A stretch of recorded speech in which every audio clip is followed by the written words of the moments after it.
The courtroom smells like lemon cleaner and old guilt. I stand there in a borrowed suit that itches like hell, staring at the back of my wife's head. Doctor, Olivia Mercicole. Even under these shitty fluorescent lights in Suffolk County Superior, she looks like she belongs on the cover of Boston Magazine's Top Docs issue, not in the defendant's gallery. She's got her hair up in that tight French twist she wears for hospital board meetings, and her blazer is Chanel, the one I bought her for her birthday 2 years ago, the one I can't afford to replace now. Judge Harrison adjusts his spectacles, the kind with the thick black frames that make him look like a disapproving owl. Mr.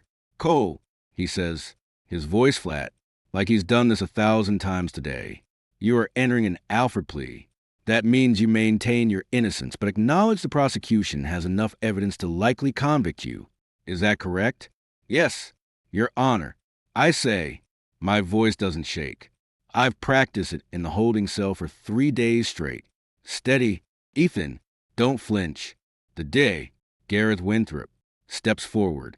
He's a slick bastard from a North Shore family that donates more to St. Jude's than the United Way. He's got that Ken doll hair and a tan that screams winter in St. Bart's. He's enjoying this. We have the IP logs. Judge, Mr. Cole accessed a Meditech EHR at 2:14 a.m. on the night in question. He altered the toxicology report of Mr. Julian Vance to omit the presence of cocaine and alcohol. He then backdated the nursing notes to reflect a stable admission. This wasn't a mistake. Your Honor, this was a deliberate attempt to obstruct justice and protect a prominent member of our community from a DUI manslaughter charge. Manslaughter. They keep saying that word. Some kid coming home from a shift at the Fish Pier got T-boned by Julian's Porsche. The kid's in a coma at Mass General, and Julian's at his daddy's condo in Back Bay, probably snorting what's left of his stash. I want to laugh. Laugh until I choke. They have the logs. Sure, what they don't have is the truth. Olivia used my credentials while I was passed out drunk on Ambien after a double shift. Classic insider threat. She knew the codes. She knew the timing. She's a goddamn surgeon, Chief Precise. But I can't say that if I drag her into this. Leo doesn't just lose a father to prison. He loses his mother too. And Olivia? She'd eat a bullet before she'd let them take her license. I know her. I used to love her. Olivia finally turns around. Her eyes meet mine. They aren't apologetic. They aren't scared. They're cold, calculating. Good boy, they seem to say. Now finish the show. Mr. Cole, Judge Harrison presses, tapping his pen on the bench. Do you have any statement before sentencing? I look at the man I used to be, the data analyst who audited charts for a living, the guy who could spot a $50 upcode from a mile away, and then at the man I've become, a patsy, a fall guy. Your Honor, my wife is a healer. St. Jude's needs her. The system needs her more than it needs me. It's the line we rehearsed. Not out loud, but in the way she looked at me that morning when the FBI showed up at the brownstone in Jamaica Plain. Protect the family. Ethan, that's what she said. She meant protect her career. Garrett smirks. He knows the game. He knows I'm lying, but he's got his conviction rate to pad. And taking down a high-profile doctor's husband is almost as good as taking down the doctor herself. Almost. 18 months. Judge Harrison says, County, no parole. You'll surrender your license with the Board of Registration in Medicine. Mr. Cole, you're lucky we're not charging you as an accessory to vehicular homicide. Court is adjourned. The gavel comes down. The sound echoes. It sounds final. 2 bailiffs move in. One's a big guy named Murphy. I've seen him around the holding tank. He's not unkind. He puts a hand on my elbow. Small. Ethan, let's walk. As they lead me past the gallery, I don't look at Olivia. I keep my eyes forward. But I hear her heels click on the marble floor as she stands up. She doesn't say goodbye. She doesn't blow a kiss. She just walks toward the exit, her phone already out, probably texting Julian to tell him the coast is clear. In the holding cell behind the courtroom, waiting for the transport van to Billerica, I sit on the cold metal bench. My court-appointed lawyer, a public defender named Sandra Reyes, who looks like she hasn't slept since the Bush administration, slides in next to me. You okay? She asks. I just pled guilty to a federal crime I didn't commit. Sandra, how do you think I am? She sighs, rubbing her temples. Look, Ethan, I tried. The evidence was stacked. The hospital's IT guys swore it was your login. Winthrop had the motive. You were pissed about the budget cuts at work, which made you look unstable. It was a clean narrative. It was a lie. Narratives don't have to be true to be clean. She pauses. Why'd you really do it? You're not stupid. You knew the audit trail would lead back to you if they look hard enough. I stare at the cracked linoleum floor. I told the judge, Olivia is a good doctor. She saves lives. She also sleeps with Julian Vance. Sandra says quietly. My head snaps up. What? You didn't know? She looks genuinely surprised. It's not exactly a secret at ST. Jude's. Half the nurses have seen them together in the on-call rooms. Julian's dad is on the board. Olivia has been angling for chief of surgery for 2 years. Marrying into the Vance family, or at least sleeping with the heir, was her fast track. The air leaves my lungs. I thought I was protecting my wife, my marriage, my son's mother. But she wasn't protecting us. She was protecting him. The guy who killed that kid on the expressway. The guy she's been fucking in our bed while I was working graveyard shifts to pay off her student loans. I need to talk to her. I say, standing up, before I go in. Sandra shakes her head. Not happening. She's gone. Her assistant called. She's at a surgery at 2. Emergency thoracotomy. Some kid with a stab wound. Of course she does. Olivia always has a surgery when things get messy. It's her escape hatch. Scalpel in hand. She's God. Nothing touches her. Tell me about the kid. I say, slumping back down. The one Julian hit. Miguel Ramos. 22. Line cook at Legal Seafoods. No insurance. His family's on Mass Health. He's still in the ICU at MGH. Prognosis is not great. A line cook. No insurance. A nobody. Just like me now. Julian Vance, with his trust fund and his daddy's connections, gets a free pass because my wife decided to forge a tox screen, and I just took the fall for it. The transport van arrives, a white box on wheels with Department of Corrections stamped on the side. Murphy puts the cuffs on me again. Tighter this time. Sorry, buddy, he mutters. They load me in. I sit on the metal bench, the doors slamming shut with a hollow clang that vibrates in my teeth. As we pull out onto Cambridge Street, I catch a glimpse of the John Hancock Tower through the tiny, barred window. Olivia's world. A world I'm now permanently locked out of. The ride to Billerica takes an hour. I spend it thinking about the logs. The IP address. Meditech tracks everything. Keystrokes. Timestamps. Even the computer name. I know this because I use to write the compliance reports for ST. Jude's. I know the holes in the system. Olivia used my login. Yeah, but she used it from a terminal in the doctor's lounge. My terminal was in the basement data center. The physical locations wouldn't match. But Winthrop buried that detail. Or Olivia's lawyers did. 18 months. 547 days. I can do that standing on my head. But when I get out, I'm not going to be the same Ethan Cole. The nice guy, the loyal husband, the guy who takes the fall. When we get to the intake at the Middlesex House of Correction, they strip me, give me the orange jumpsuit, the thin mattress, the Bible-thin blanket. They put me in a cell with a guy named Big Mike, who's doing 3 years for dealing Oxy out of a Walgreens in Lowell. He's harmless, just lonely. First timer? He asks, seeing my wide eyes. Yeah, keep your head down. Don't borrow commissary. And don't talk about what you did. Nobody cares. I nod. I lie down on the mattress. It smells like bleach and sweat. I close my eyes. But all I see is Olivia's face. That cold, calculating look. Thank you. She mouthed as I was led away. Not I'm sorry. Not I love you. Thank you. Over the next few weeks. I settle into the rhythm of the place. Up at 6. Breakfast at 6:30. Oatmeal that tastes like cardboard. Yard time at 10. Lunch at noon. More yard. Dinner at 5. Lights out at 10. I read everything I can get my hands on, legal manuals, medical journals they have in the library, anything about healthcare fraud and digital forensics. I'm not just serving time, I'm studying.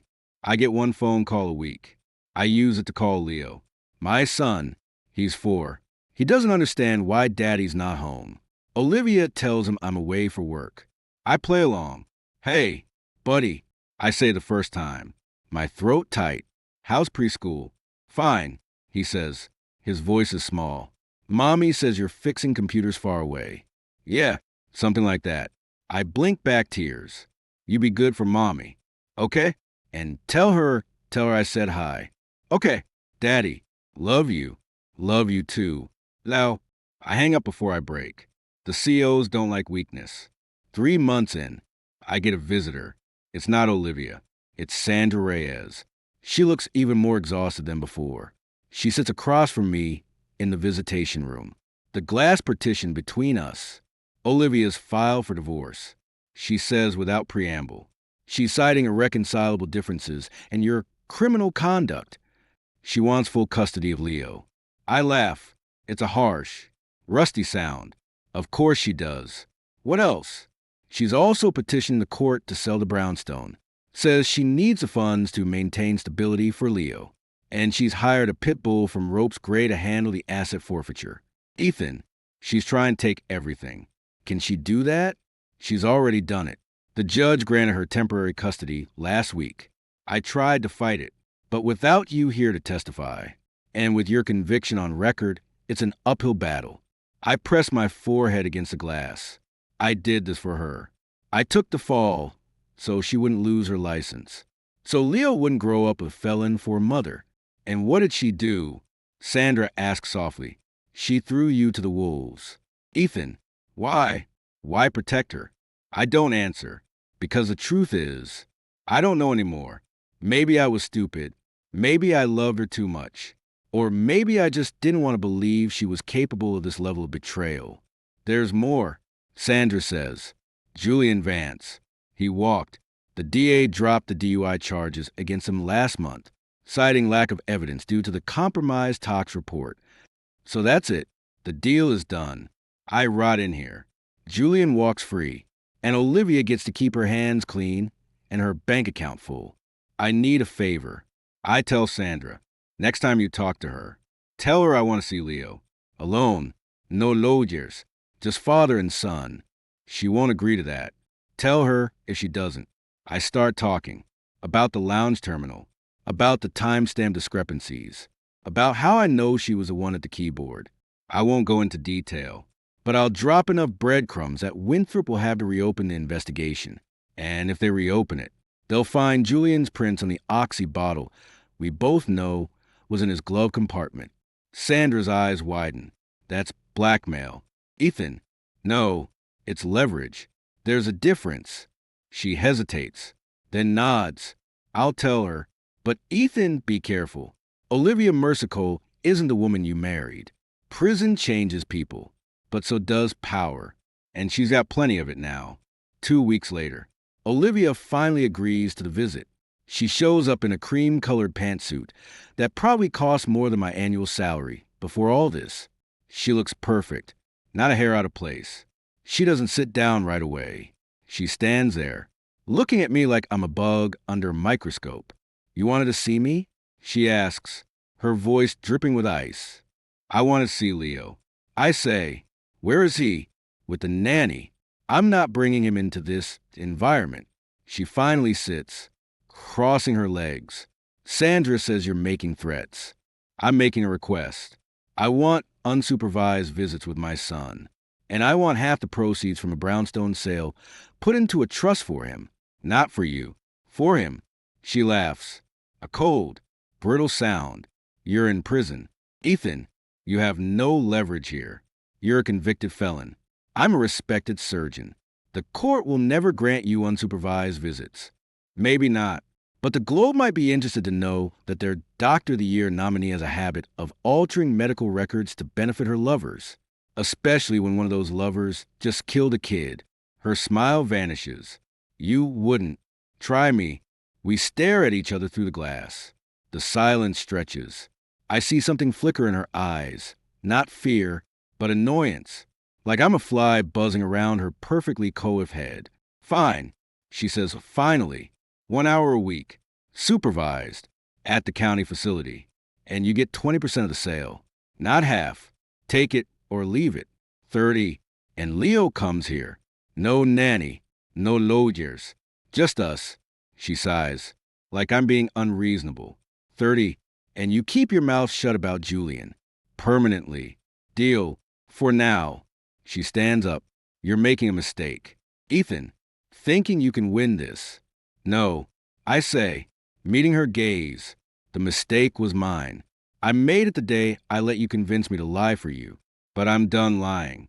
When I get out, I'm going to make sure everyone knows exactly who you are, Olivia, and who Julian really is. And if that means burning what's left of our marriage to the ground, so be it. She doesn't respond. She just turns and walks away. Her heels clicking on the linoleum. I watch her go, and for the first time since I put on this orange jumpsuit, I feel something other than despair. I feel clarity. 18 months. I can survive that, and when I do, I'm coming for her, not for revenge, for justice, for Miguel Holmes, for Leo, for the version of myself I lost in that courtroom. I spend the rest of my allotted time in the yard that afternoon, lifting weights with Big Mike. My arms ache, but it feels good, real, solid. I look up at the sky, just a sliver of blue between the concrete walls, and I make a promise to myself. I'm going to learn everything I can about medical fraud, about digital forensics, about the law. I'm going to become the thing Olivia never thought I could be, a threat. And when I'm done, St. Jude's won't just be a hospital. It'll be a crime scene. And Olivia Mercer Cole will be the prime suspect. The sun sets, painting the walls orange. They blow the whistle for lockup. I head back inside, my mind racing. 18 months, 547 days, 9,480 hours. Tick-tock, Olivia, your time is running out. The library cart smells like mildew and old glue. I'm at the back of the day room, flipping through a copy of Harrison's Principles of Internal Medicine that's missing half its pages. Big Mike's beside me, pretending to read a Sports Illustrated, but he's actually keeping an eye out for the COs. We've got a system. He watches my back. I help him write letters to his kid's mom. You really gonna spend your whole bit reading that shit? He mutters, nodding at the textbook.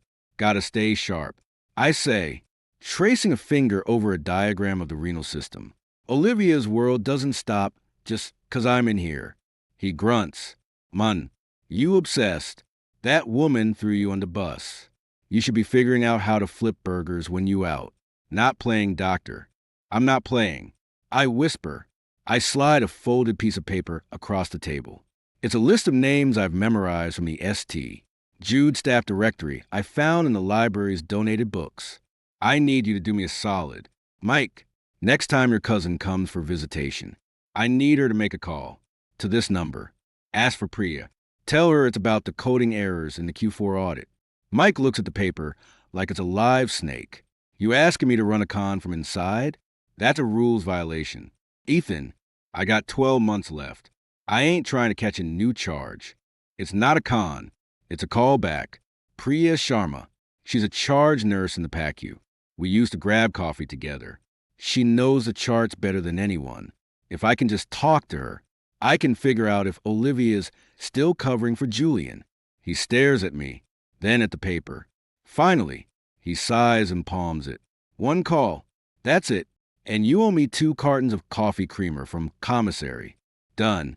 2 weeks later. Mike slides a note back to me during rec time. It's written in pencil, smeared with sweat. Priya says call her personal cell. After 8 p.m. Use the phone in the laundry room. Code.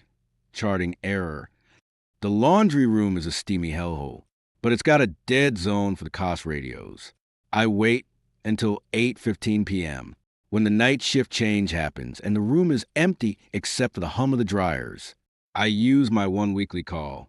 I dial the number Priya gave me. She picks up on the second ring. Who is this? Her voice is hushed, tense. It's Ethan Cole. Thanks for taking the call. Priya. Silence. Then a sharp intake of breath. Jesus. Ethan, I shouldn't be talking to you. Liv, doctor, Mercer. She said you were unstable, that you were having some kind of breakdown after the plea. She would say that. Listen, I don't have much time. I need to know about Julian Vance. The tox report. Was it just that one night? Or is she still cleaning up his messes? Priya lowers her voice even further. I can barely hear her over the dryer noise. It's not just Julian. Ethan, it's a lot worse. 6 months ago, we had a guy come in. High-level exec from Vertex Pharma. Private jet crash. Minor injuries. Liv was on call. She put him in a private suite. Not the TR. I saw the chart. He had a grade 3 liver laceration. Needed monitoring. Maybe a drain. But the next day, the chart said he had a ruptured spleen and a hemothorax. She did a full thoracotomy and a splenectomy. That's impossible. I breathe. Vertex would have sued the pants off the hospital if she butchered a healthy guy. Exactly. But the paperwork is pristine. And the bill? $487. 000. Billed to his private insurer. Then resubmitted to Medicare for complications. I saw the claim codes. Upcoding like I've never seen. And the kicker? The guy walked out 3 days later. Looking fine. No dran. No incision scars that I could see when I changed his dressings. It was like the surgery never happened. A ghost patient. A phantom surgery. My mind starts racing.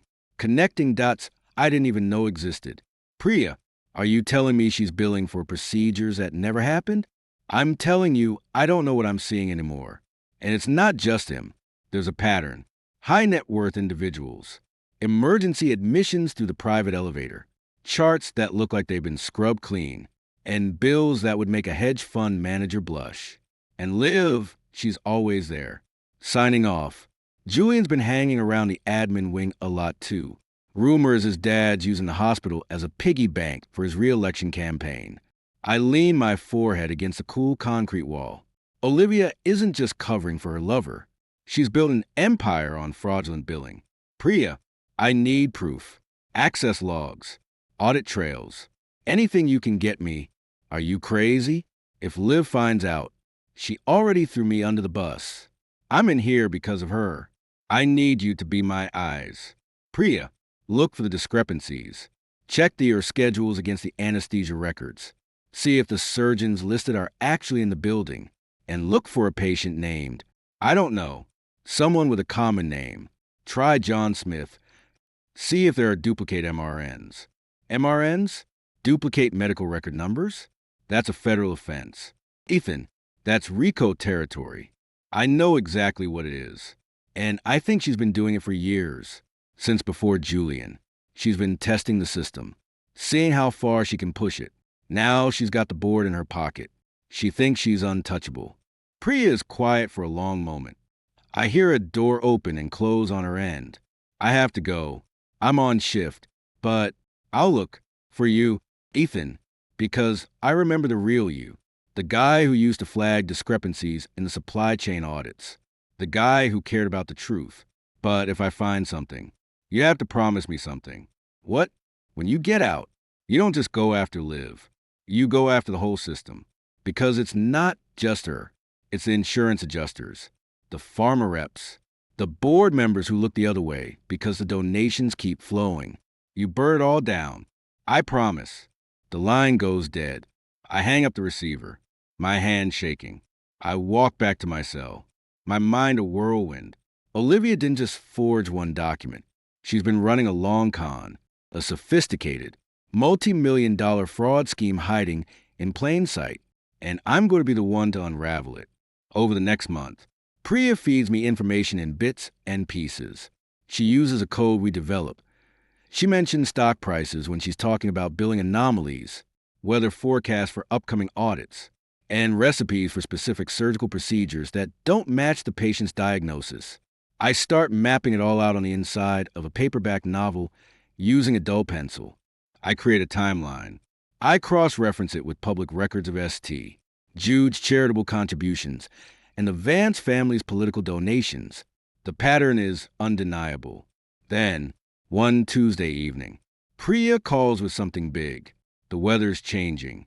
She says cryptically, "Big storm coming." The recipe for the Smith case is complicated. 3 different versions of the same dish. And the chef? She's using a new assistant, a temp from a staffing agency. No hospital privileges. Just a name, Dar Eris Thorne. Never heard of him, but he's listed as a primary on 3 of these ghost surgeries in the last quarter. Dr. Eris Thorne, a ghost surgeon, someone who doesn't exist, or someone whose identity is being used to mask the fact that Olivia is performing unnecessary or entirely fabricated operations. It's brilliant and terrifying. I need to see this for myself. I need to get my hands on those files. But I'm stuck in here. I can't access the EHR. I can't subpoena records. I am powerless. Or am I? I start talking to the guys in the yard. Not about Olivia. About the outside world. About money. About scams. I meet a guy named Lucky Martinez, doing 5 for wire fraud. He's a genius with social engineering. I tell him a sanitized version of my story, that my wife is cheating me out of our assets, and I need to prove she's hiding income. He buys it. You need a digital footprint. Lucky says, spotting a cigarette, but you need to see what she's doing online. But you can't just hack her. Too risky. You need a proxy. Someone on the outside who can do a little fishing.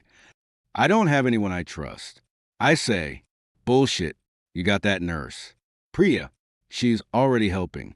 Get her to send a test email to your wife's work account. Something official looking. From the Board of Registration in Medicine. Say there's a mandatory audit of her CME credits. Include a link, a spoof link. When Liv clicks it, it'll log her keystrokes, her IP address. Maybe even give you a peek at her browser history. It's risky. If Olivia suspects anything, Priya's career is over. But it's the only way. I write out the script for Priya. I tell her exactly what to do. I tell her to use a burner laptop from a public library. I tell her to make the email look like it's from the Massachusetts Medical Board. 2 weeks later, Priya calls. Her voice is shaking. It worked. She clicked it. I got the log. But Ethan, it's worse than we thought. I saw her search history. She's been looking up asset protection trusts in the Caymans and extradition treaties. And she searched for symptoms of paranoid schizophrenia in incarcerated spouses. My blood runs cold. She's not just planning to leave me. She's planning to have me declared insane, to discredit me completely, to make sure I never see Leo again. Send me the logs. Priya, all of them. Every search. Every IP address. I can't. It's too hot. If they trace it back, print them on paper. Mail them to my mom's address. She still lives in Worcester. Use a fake return address. Please. Priya, this is it. This is how I save my son. Another long pause. Okay, I'll do it. But after this, we're done. Ethan, I can't risk it anymore. Understood. 3 days later, a plain envelope arrives at the prison's mailroom. Addressed to me. It's from A, patient. Inside are 20 pages of printed logs. I read them in the toilet stall, my heart pounding. There it is. Proof, not just of the fraud, but of her intent to defraud me, to defame me, to destroy me.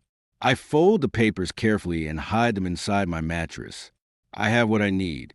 The evidence is circumstantial, but it's a start, and I have a name now. Dr. Eris Thorne. I spend the next week in the library's legal section, researching.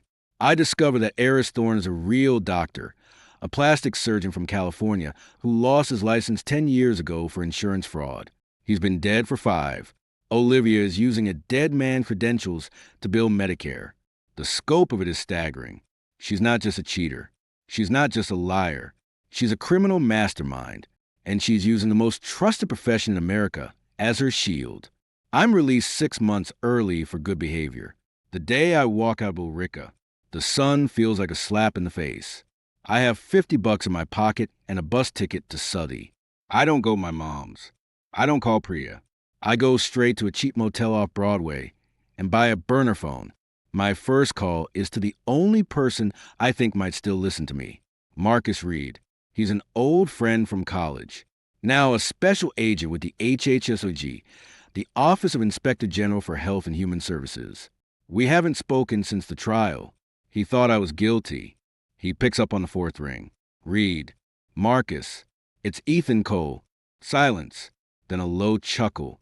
Well, I'll be damned. The prodigal son returns. Heard you were out. What do you want?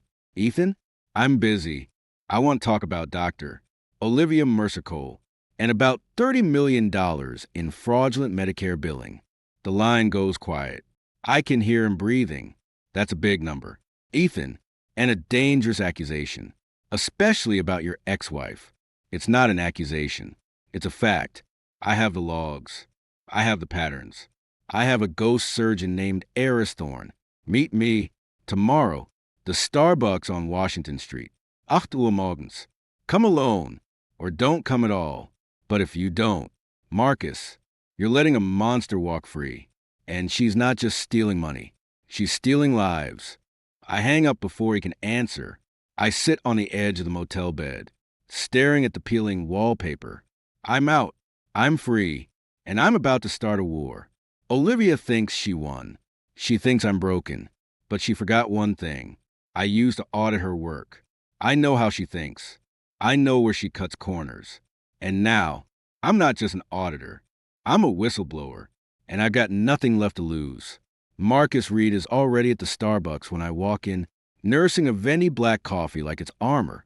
He's wearing a cheap sport coat over a wrinkled button-down, badge clipped to his belt, gun printing against his hip.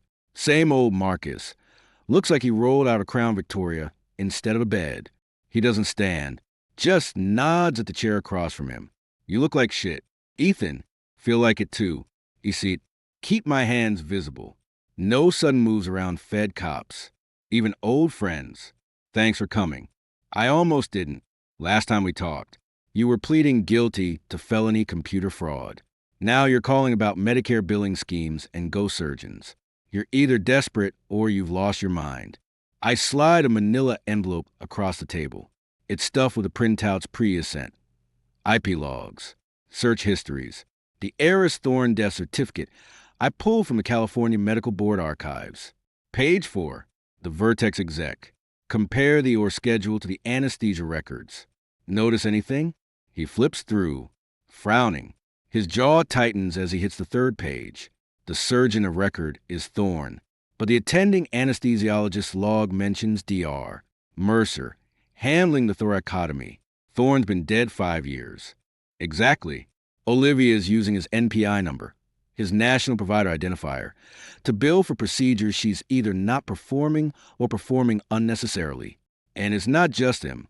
There are at least 4 other ghost providers I've identified, all tied to high-dollar claims paid out in the last 18 months. Marcus leans back, scanning the rest. How'd you get this? Half of this is HIPAA protected. If you hacked ST, Jude's again. I didn't hack anything. A source inside the hospital flagged the discrepancies. I just connected the dots. I don't mention Priya. Not yet. Check the billing codes for the Smith case. CPT 44140 colectomy. But the patient's discharge summary says observational stay for gastroenteritis. You don't bill a colectomy for a stomach bug. Marcus. He sets the papers down. Studies me. Why now? You've been out 12 hours. Could have taken this to the Globe. Why OIG? Because this isn't just a story. It's a RICO case. Olivia is not working alone. Julian Vance's father, Richard, is on the board. He's been steering contracts to a shell company called Meridian Healthcare Solutions. Guess who owns Meridian? Julian. They're laundering money through the hospital. Marcus. Insurance fraud. Kickbacks. Maybe even transplant tourism. I saw a reference to organ matching fees in one of the ledger screenshots my source sent. Marcus whistles low. You're saying ST. Jude's is a criminal enterprise. I'm saying Olivia's turned it into one, and she's good at it. Too good. She knows the coding manuals better than the auditors. She knows which claims sail through and which raise flags. That's why she got away with Julian's tox report. She understands the system's blind spots. He taps the envelope. This is circumstantial. Search histories aren't evidence. Logs can be spoofed. If I take this to you, S, attorney, they'll laugh me out of the room unless I've got a cooperating witness. Someone on the inside willing to testify. Priya Sharma, charge nurse. PACU, she's had access to the charts, the schedules, the supply logs. She's the one who tipped me off. Sharma, he pulls out his phone. Types. Yeah, I know the name. We've had her on a watch list since the Vance investigation got buried. She's clean, far as we can tell. But getting her to flip? That's a heavy lift. Olivia Mercer's a saint in this city. Dollars have. Mayor loves her. She's got alibis for days. Then we give her a reason to flip. Protection, immunity, a new identity if it comes to that. She's scared. Marcus. Olivia's been looking up ways to discredit her. Performance reviews, medication errors. Even a fake complaint to the BON. Marcus finishes his coffee, crushes the cup. All right, here's the deal. I'll open a preliminary inquiry. Quietly, I'll bring Priya in for a proffer session. That's a queen for a day letter. She talks. We don't use it against her unless she lies. But I need more. I need a recording, a conversation where Olivia admits to the fraud. Can you get me that? Me? She won't talk to me. She's got a restraining order. Then we set up a meet. Make it look like a custody exchange. Leo's birthday is next week, right? You call her. Say you want to give him a gift. Record the call. If she agrees to meet, we'll wire you up. Small mic, under your shirt. Get her talking about the billing, the ghost surgeries, anything. One slip up, and we've got probable cause for a wiretap. Maybe even a search warrant. I hesitate. Using my son as bait feels wrong. But Olivia's already using him as a pawn. What if she brings Julian? Or a lawyer? Then we abort. But if it's just her, we push. Ask about the brownstone sale. Ask about the Cayman accounts. Get her angry. Angry people talk. And if she figures it out, then we're back to square one. But Ethan, if you're lying to me, if this is some vendetta because she divorced you, I'll personally make sure you're back in Billerica so fast your head spins. Understood? Understood. We meet twice more that week, in a parking garage near South Station. Marcus gives me a burner phone with a recording app and a tiny lapel mic that looks like a shirt button. He runs me through the drill. Keep her talking. Don't argue. Don't accuse. Just listen. Get her to say the claims, the billing, the ghost patients. Use the terms we discussed. On Friday, I call Olivia. She answers on the third ring. Her tone icy. Ethan, this is a violation of the restraining order. Relax. Live. I'm not threatening you. It's Leo's birthday next Tuesday. I want to see him. Give him his present. Just for an hour.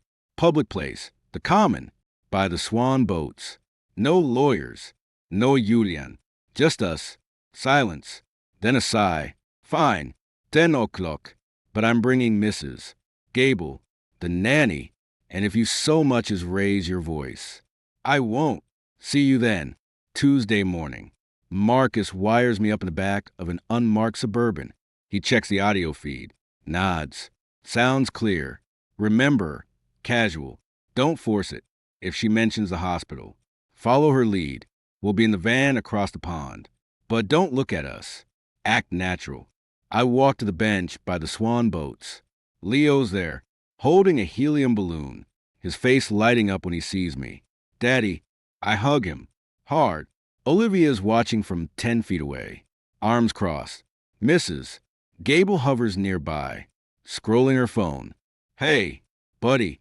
I ruffle his hair, then glance at Olivia. Thanks for coming. She doesn't sit. Make it quick. We have a pediatrician appointment at 11.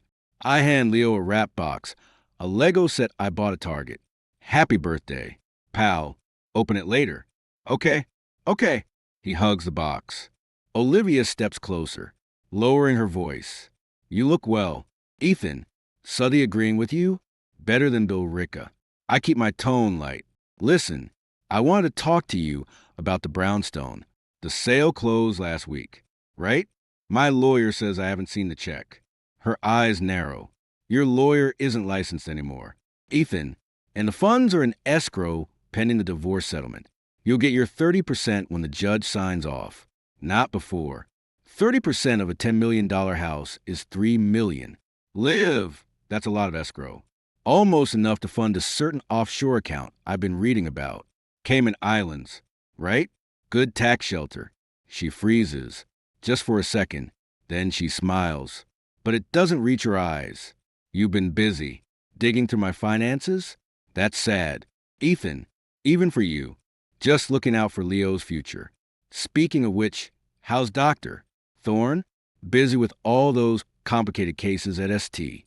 Jude's? Her smile vanishes. What did you say? Eris Thorne, plastic surgeon. California. Dead in 2019. But somehow, he performed 12 surgeries at ST. Jude's in the last year. Funny how that works, isn't it? A ghost surgeon billing Medicare for procedures that never happened. Or maybe they did happen, just not with his hands. Yours. Maybe? She steps closer, her voice dropping to a whisper. You stupid, pathetic little man. You think you're clever? You think Marcus Reed is going to save you? He's a glorified accountant with a gun. He doesn't know who he's messing with. I glance at Leo, then back at her. I'm not trying to mess with you. Liv. I'm trying to understand. Why? Why risk everything? The hospital? Your career? Leo? For us. She hisses. For this life. Do you have any idea how much it costs to keep this facade going? The donors. The board. The Van Cess, they all want a piece. Julian's father? He's been bleeding the hospital dry for years. I just redirected the flow, used the billing to plug the holes. To keep ST. Jude's afloat. To keep our lifestyle intact. By committing fraud, by forging records, by letting Julian walk after he killed a kid. That kid was a nobody, a line cook with no insurance. His life was worth less than the Porsche Julian scratched. And you were supposed to be the safety net, the fall guy, but you couldn't even stay in your lane. Could you?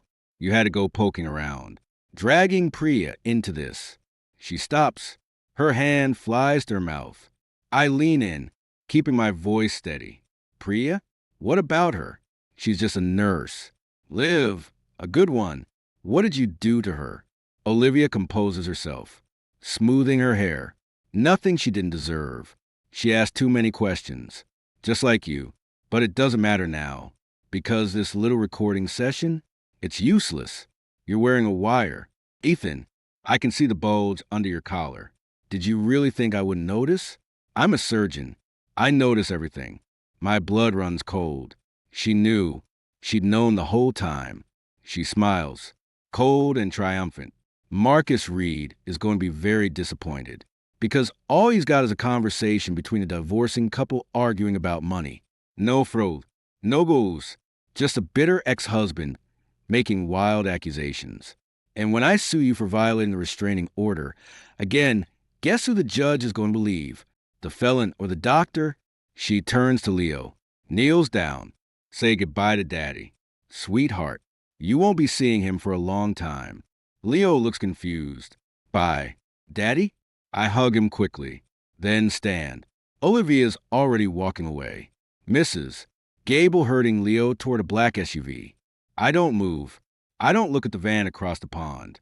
I know Marcus is listening. I know he heard every word. And I know Olivia is right. It's not enough. Not for a conviction. But it's enough for something else. I walk to the van, climb in the back. Marcus is pale, rubbing his temples. She spotted the wire. Fuck, that's a bust. She admitted to using Thorne's NPI. She mentioned redirecting funds. She knew about Priya. None of it's admissible. She didn't explicitly say, I committed fraud. She said she redirected the flow. That's corporate speak. A defense attorney will tear that apart in 2 seconds. Then we don't use it in court. I say, we use it to get Priya immunity. We use it to get a warrant for the financial records. She just confirmed the Cayman accounts. Marcus, that's structuring. That's money laundering. He looks at me, then at the recorder. You're playing a dangerous game.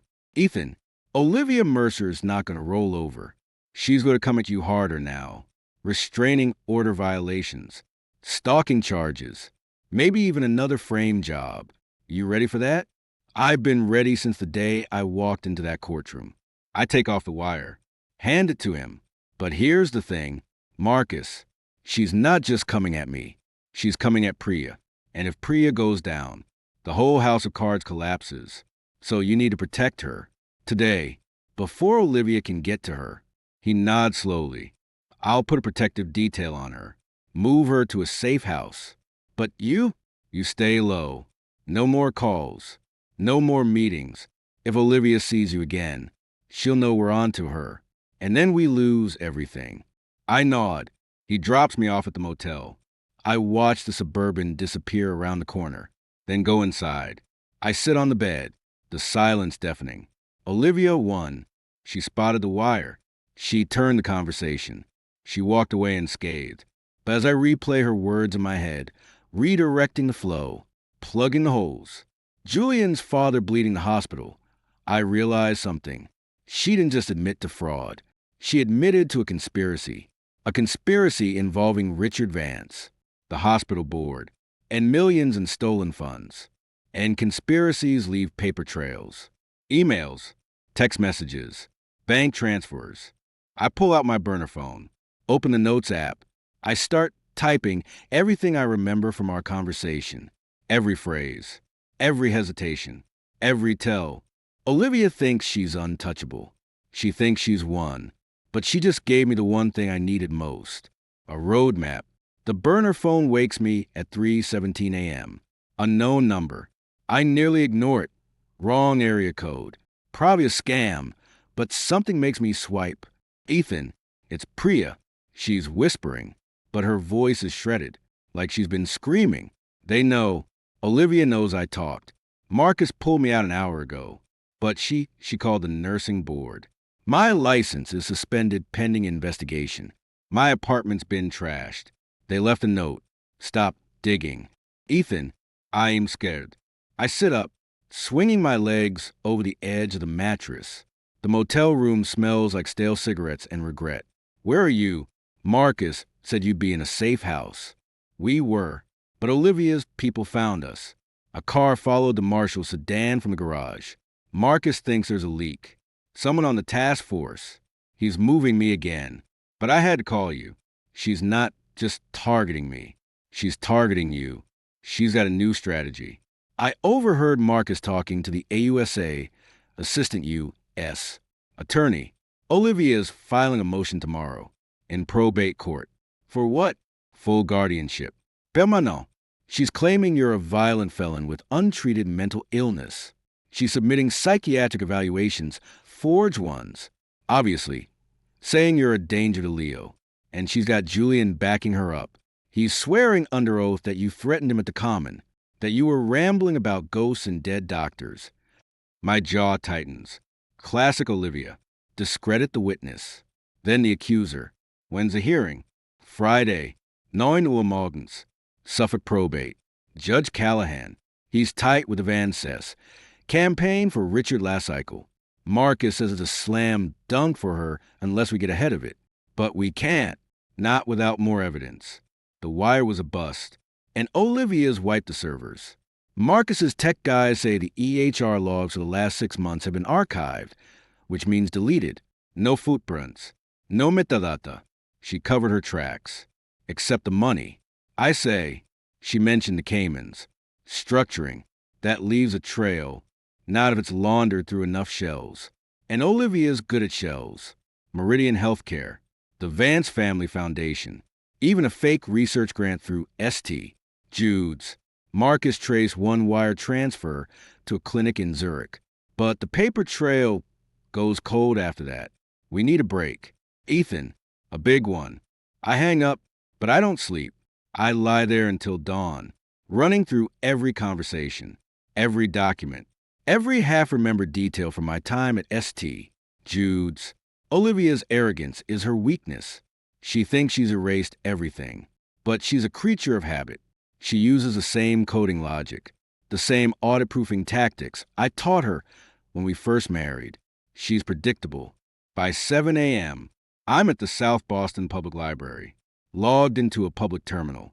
I bypass the filters, access the SEC's Edgar database. I search Meridian Healthcare Solutions. Nothing recent, but a decade-old incorporation filing lists a registered agent, Eris Thorne. MD, same dead plastic surgeon. Olivia's been using his identity for years, not just for billing, for corporate shielding. I dig deeper. Thorne's old malpractice insurer, a now-defunct carrier in Nevada, has archived records online. One claim stands out. Thorne v. Mercer, 2012, a civil suit. Olivia sued Thorne for theft of intellectual property. The case was sealed, but the docket number is visible. I jot it down. Next, I search Julian Vance. His Harvard bio is scrub clean, but a cached version of his old venture capital firm's website mentions healthcare innovation investments. One portfolio company, Syngene Biologics, a gene editing startup. Their IPO filing lists Richard Vance as chairman. And buried in the risk factors, potential conflicts arising from familial relationships with key hospital administrators. St. Jude's isn't just a money laundering front. It's a testing ground for Syngene's experimental treatments. Olivia's ghost surgeries aren't just billing scams. They're unauthorized clinical trials. She's using uninsured patients, immigrants, nobodies like Miguel Ramos, as guinea pigs, and billing Medicare for it. My stomach turns. This isn't fraud. It's human experimentation, a violation of the Nuremberg Code, the common rule, everything we learned in med school ethics. Call Marcus. He picks up on the first ring. You're not supposed to call me. Line's compromised. Olivia's running illegal trials. Syngene Biologics. She's using ghost patients as test subjects. Check the docket. Thorne v. Mercer, 2012, and look into Syngene's FDA filings. I bet you'll find discrepancies between their reported trial cohorts and St. Jude's admission logs. Silence, then rapid typing. Holy shit. Ethan, if this is true, this isn't just OIG. This is FBI, FDA, maybe even DOJ civil rights. But we need proof. Patient records, lab results, something tying Syngene's compounds to St. Jude's procedures. Then get a warrant. Use the docket. Use the Cayman transfers. Use the fact that she admitted to redirecting funds on a recorded line. Even if it's not admissible, it's probable cause. Working on it. But it'll take time. The AUSA's dragging her feet. Vance family's got the U.S. Attorney's office in a headlock. And Olivia's playing the victim. Called a press conference for Thursday. She's going public. Ethan, claiming Yuri harassing her, that you're unstable, dangerous, obsessed. I need to see Leo before Friday if she gets permanent guardianship. I'm done. Too risky. She's got cops on her payroll. They'll arrest you for contempt the second you're within 50 feet of her. Then I'll go where they can't touch me. The courthouse. Friday morning. I'll file a pro-SE motion, emergency custody based on imminent harm. I'll cite the legal trials, the fraud, everything. I'll force the judge to look at it. You'll get laughed out of court. Or arrested. Maybe. But Olivia will have to respond. Under oath. And I'll be there, watching. Thursday's press conference is a circus. Olivia stands outside St. Jude's. Julian at her side, looking solemn in a bespoke suit. She reads from a prepared statement, her voice trembling just enough to sound sincere. Recent events have caused me great personal pain. My former husband's struggles with mental health have led to disturbing allegations that threaten not only my reputation, but the safety of my child. I have filed for permanent guardianship to ensure Leo's stability. I ask for privacy during this difficult time. The reporters swarm. Dr. Mercer, is it true your husband hacked hospital records? Is he a danger to his son? What about the rumors of financial impropriety? Olivia shakes her head, tears glistening. I won't dignify those lies with a response. My focus remains on my patients and my son. Julian squeezes her shoulder. We're a team, he says smoothly. We'll get through this. I watch it on the motel TV. My hands balled into fists. Team. They're a team. All right. A team of thieves, liars, and killers. Friday morning. I'm at Suffolk Probate by 8:30. I'm dressed in the same borrowed suit from my plea hearing, the fabric thinning at the elbows. I file my motion at the clerk's window in guardianship of Leo Cole. Emergency petition for temporary custody pending investigation of parental misconduct. The clerk, a weary woman with bifocals, scans it, then looks up at me. Mr. Cole, you're not an attorney. And this is highly irregular. Judge Callahan's already on the bench for Dr. Mercer's motion. I know. I'm here to contest it. In person. She sighs, stamps the motion, and hands me a number. Wait in courtroom 312. But don't say I didn't warn you. Courtroom 312 is packed. Olivia sits at the front, flanked by two high-priced attorneys from Ropes Gray. Julian's in the gallery, smirking. Marcus is there too, sitting stiffly near the back, his face unreadable. Our eyes meet briefly. He gives a tiny shake of his head. Don't do it. Judge Callahan, a portly man with a jowly face and a Vance campaign pin on his robe, gavels the session open. We're here on the petition of Dr. Olivia Mercer Cole for permanent guardianship of Leo Cole. Mr. Cole, you're present? Without counsel? Yes, Your Honor. I stand. I filed an emergency motion contesting this. I have evidence. Mr. Cole, you're a convicted felon.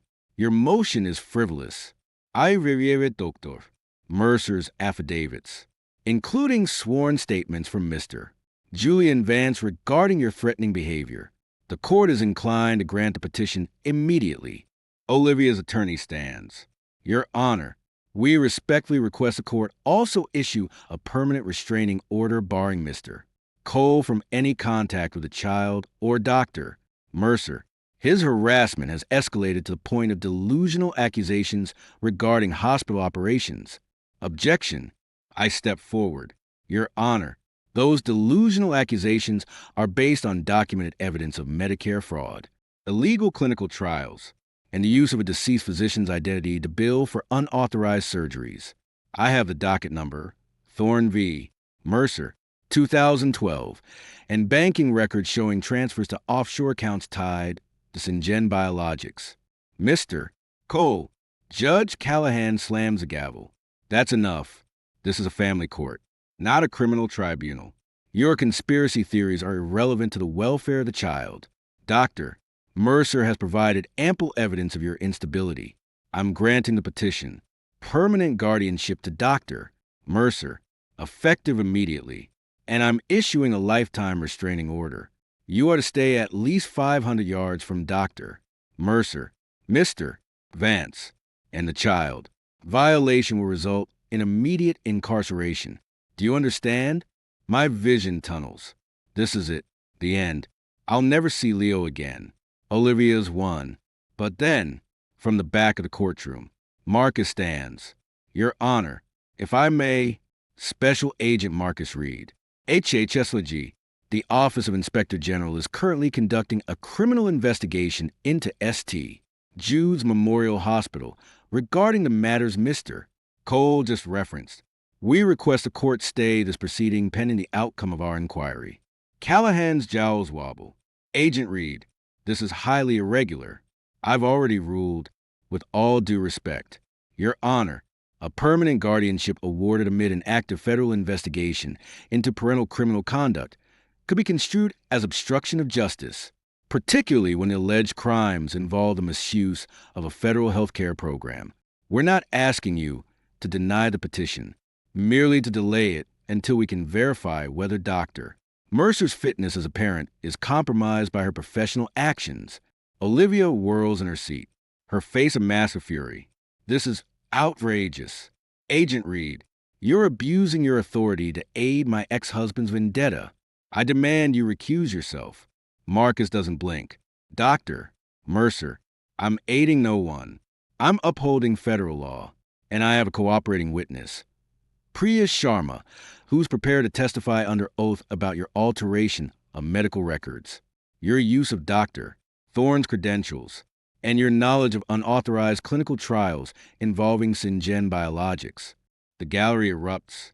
Julian leaps to his feet. This is bullshit. Liv, don't say another word without Dad here. He storms out, his phone already to his ear. Judge Callahan looks like he's swallowed a lemon. He gabbles again.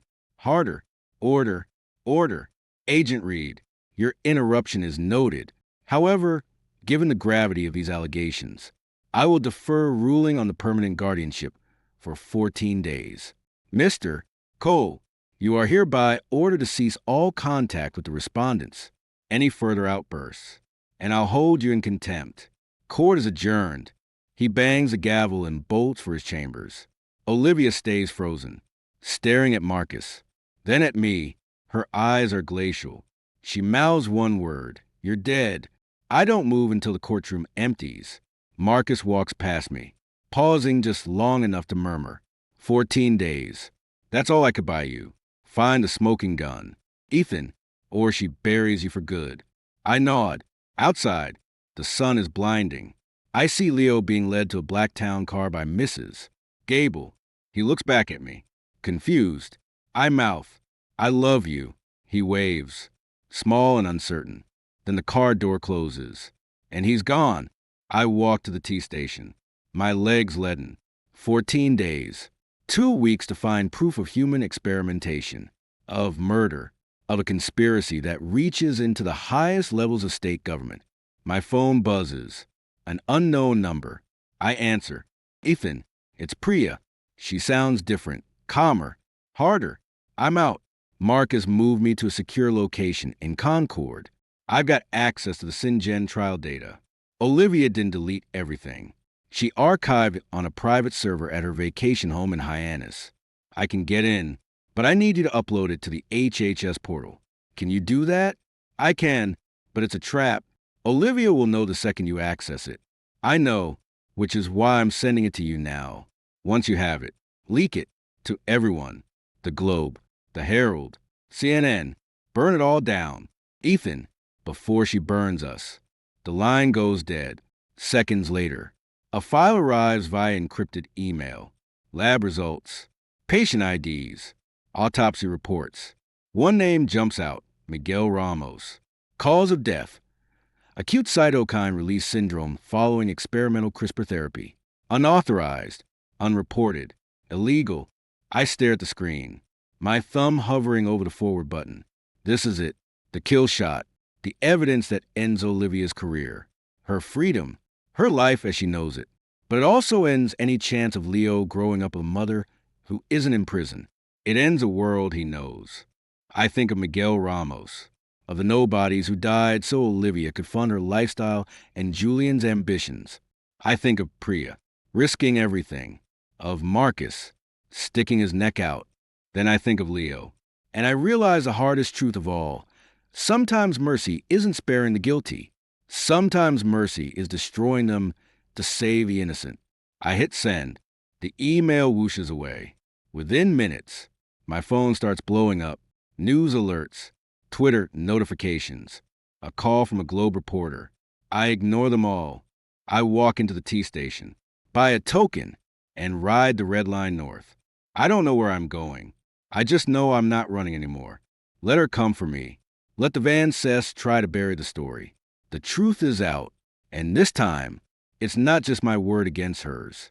It's the word of the dead, and they're a hell of a lot louder than she ever was. The news hits at 11:04 a.m. I know because I'm staring at the clock in a Southie diner, picking at cold scrambled eggs, when the TV over the counter switches from a soap opera to a live feed of the State House. The banner scrolls read, breaking, federal raids at St. Jude's Memorial, Vance home in Back Bay, Mercer Cole, Julian Vance in custody. The cook, a grizzled guy named Sal, whistles, holy shit, that the doc from the Globus 3, the one killing people for cash? I don't answer. My phone's already vibrating, unknown numbers, reporters, probably Olivia's lawyers trying to find me before the marshals do. I silence it. drop a 20 on the Formica, and walk out. The air tastes like diesel and ozone, feels like the start of something, or the end. By noon, the Boston Globe's website has crashed from traffic. I find a cached version on my burner. Internal documents reveal decade-long fraud. Illegal trials at ST. Jude's. Sources say whistleblower is former data analyst Ethan Cole. There's a photo of Olivia in handcuffs, her face a mask of practiced shock. Julian beside her looking like he might puke. The story cites leaks in Gen Biologics trial data and confidential nursing records detailing at least 17 ghost surgeries and 9 patient deaths linked to unauthorized CRISPR therapies. Miguel Ramos is named. So are 3 others, homeless men, undocumentada immigrants, all listed as John does in the hospital's ledgers. I walk to the waterfront, find a bench facing the harbor. Seagulls scream overhead. My phone rings again, this time, Marcus. I answer. You reckless son of a bitch, he says, but there's no heat in it. Do you have any idea what you've unleashed? The AG's office is in meltdown. The governor's calling for Richard Vance's resignation. FBI is setting up a task force. And Olivia? She lawyered up before the cruisers hit the driveway. Ropes Gray spinning it as a targeted smear campaign by a disgruntled ex-husband. They can spin all they want. The data's real. Priya verified it. Priya's in witness protection. We moved her last night after the leak. She's safe, but she's not testifying anytime soon. Too scared of retaliation, which means your leak is the star witness. And in federal court, leaked documents aren't exactly gold standard evidence. Then subpoena SynGen servers. Subpoena the Cayman banks. Follow the money. Marcus. It's all there. We're trying. But the Van Cess have the best attorneys in the city throwing up sand. And Judge Callahan? He recused himself this morning. But not before issuing a gag order on the guardianship case. You're still barred from seeing Leo. Ethan, indefinitely. Now, I close my eyes. Ide furbuten. In the chaos. About my son. Where is he? With Olivia's sister in Wellesley. Protected by a court order. We can't even tell him you're the one who. He stops. Look, stay low. Don't talk to reporters. Don't post on social media. If Olivia's people find you, they'll use it to discredit the entire investigation. You're a ghost now. Ethan, until we indict. He hangs up.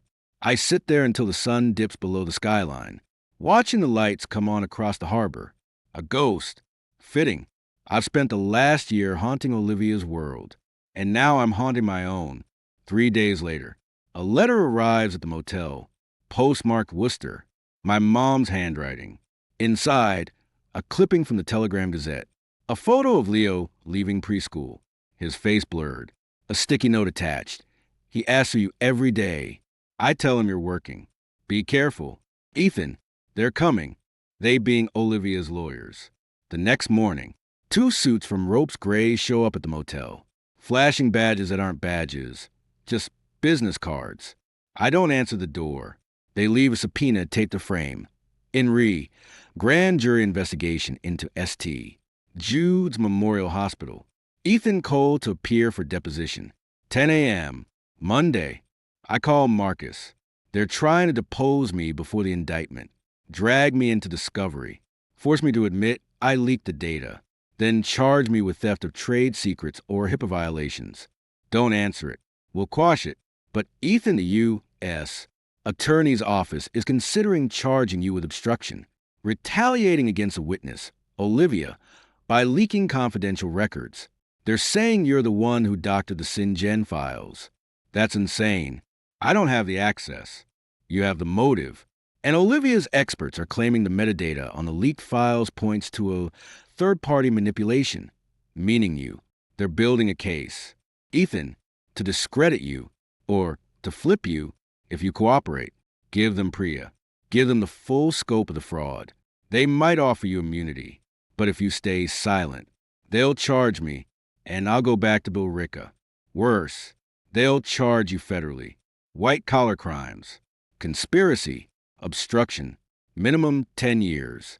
And Olivia will make sure you serve every day. I hang up, my hand shaking. 10 years. Leo would be 15. I'd miss his entire childhood. Again, Monday morning. I don't show for the deposition. Instead, I call the Globe's investigative desk from a burner. A reporter named Diane Chin picks up.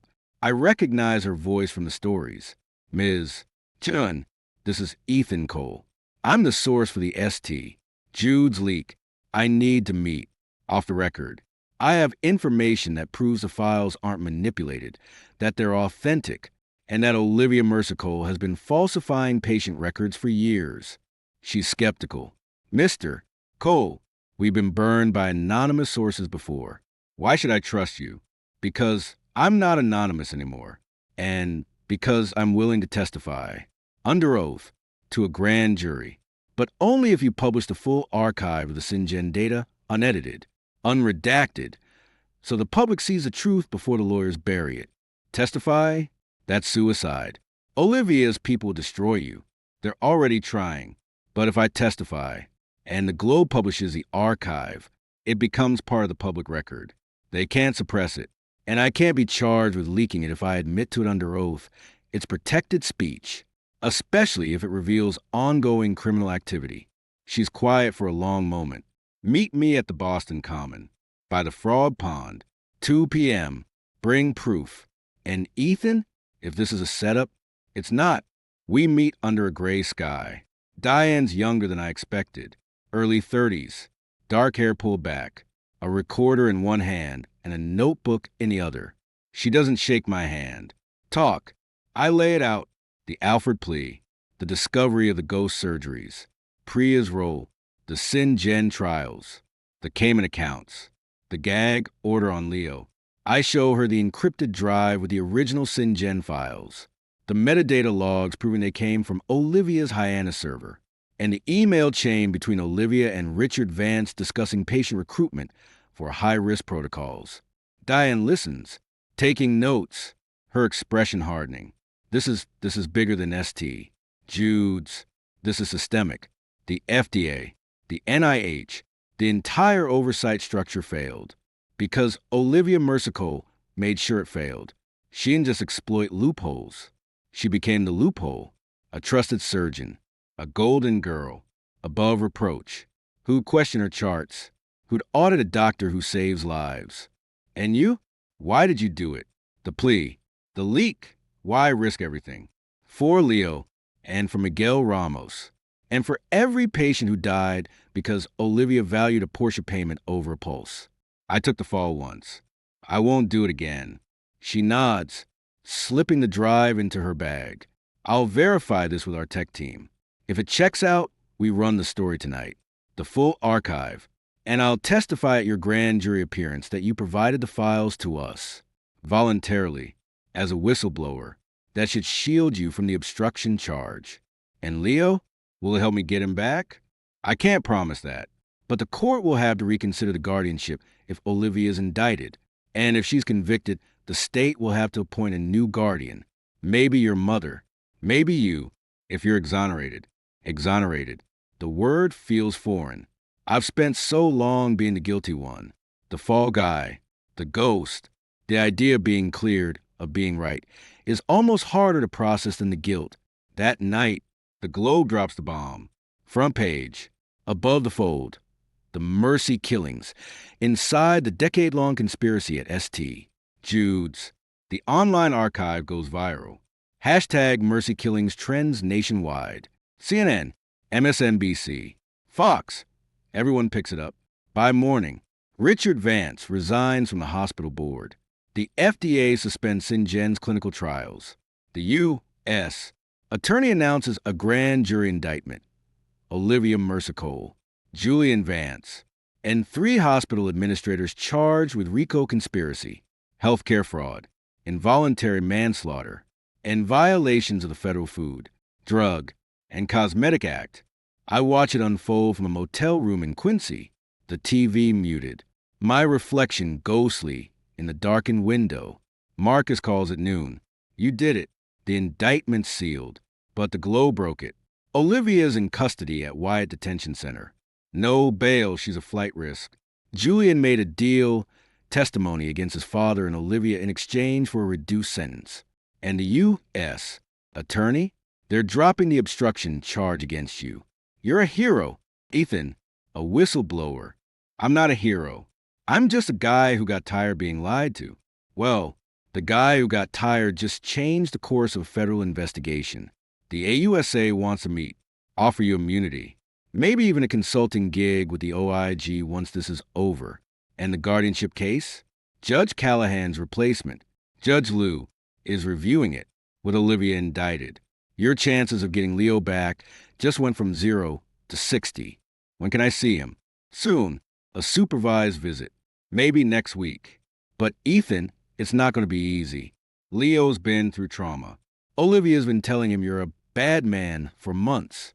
It'll take time for him to understand. I've got time. The supervised visit is at a DCF office in Dedham. A gray room with a one-way mirror. A box of Legos on the floor.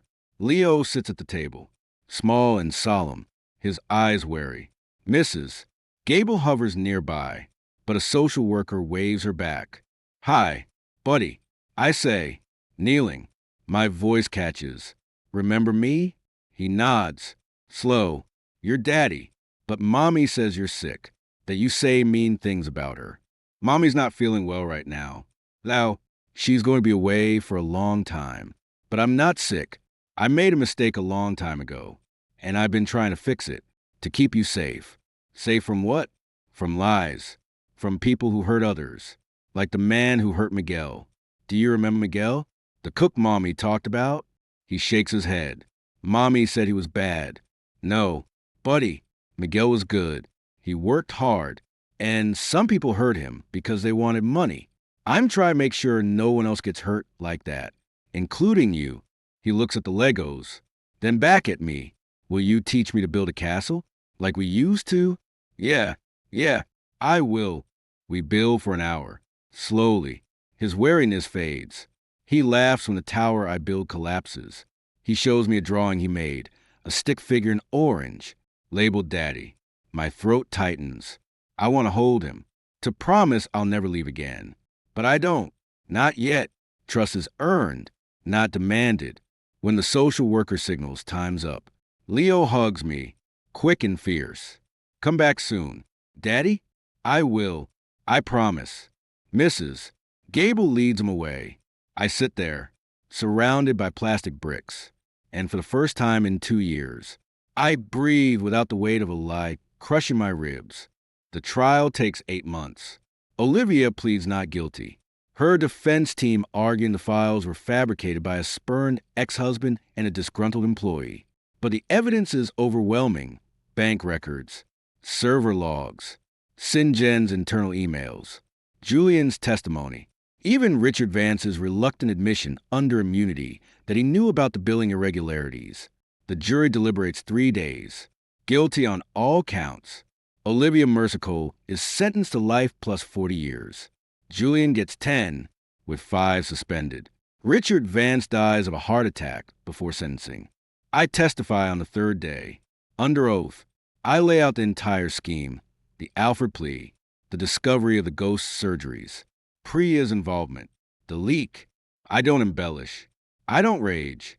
I just tell the truth, flat and cold. While Olivia glares from the defense table, her face a mask of hatred.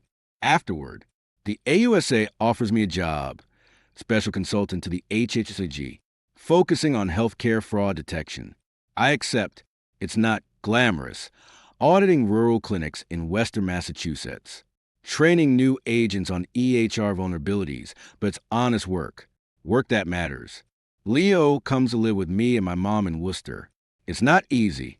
Night terrors. Therapy. Questions I can't fully answer. But we get through it. One day, he brings home a drawing from school, a doctor in a white coat, a patient in a bed, and a man at a computer with a magnifying glass. This is you, Daddy, he says, the finder of lies. I frame it. 5 years later, I'm in Marcus's office at the OIG field office in Burlington. He's got a new partner, a young agent named Torres, and a framed photo of his kids on the desk. Got a tip on a urology group in Springfield. He says, sliding a file across, upcoding like crazy. Think you can take a look? I flip it open. Claims data, patient volumes, outlier billing patterns. Yeah, give me a week. I'll run the audit. You know, Ethan, you could have stayed in the shadows. After the trial, you could have disappeared. Started over. I tried that. Didn't work. I closed the file. Besides, someone's got to watch the watchers. Olivia thought she was untouchable because she wore a white coat, but the coat doesn't make the healer. The truth does.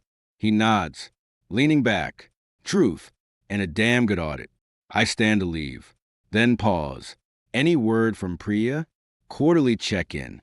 She's teaching nursing in Montana. New name, new life. She sends her regards.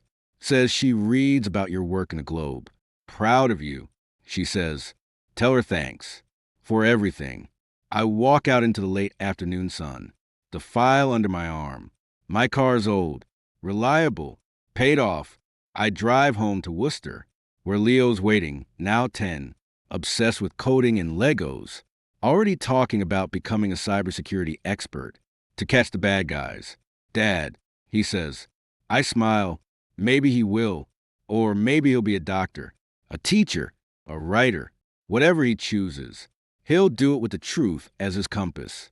Because the lies that built Olivia's empire are buried now, 6 feet under a prison cemetery.